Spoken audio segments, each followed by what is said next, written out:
பல அரசியல் கட்சிகளின் கொடிக்கம்பங்கள் அப்படியே பாதுகாப்பாக இருக்கிற போது விடுதலை சிறுத்தைகளின் கொடிக்கம்பங்களை அகற்றுவதிலே அதிகாரிகள் முனைப்பாக செயல்படுவது வன்மையான கண்டனத்திற்குரியது. நீதிமன்றத்திலே முறையிட்டிருக்கிறோம். திமுக, காங்கிரஸ் போன்ற அரசியல் கட்சிகள் இந்த அரசியல் உரிமைகளை பாதுகாக்க முன்வர வேண்டும்.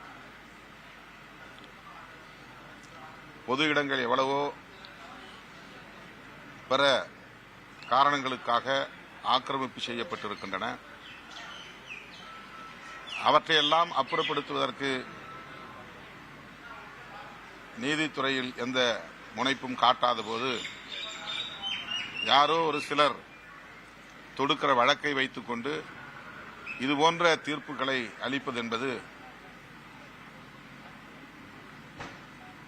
ஜனநாயகத்திற்கு எதிரான ஒரு போக்காக விடுதலை சிறுத்தைகள் கட்சி பார்க்கிறது.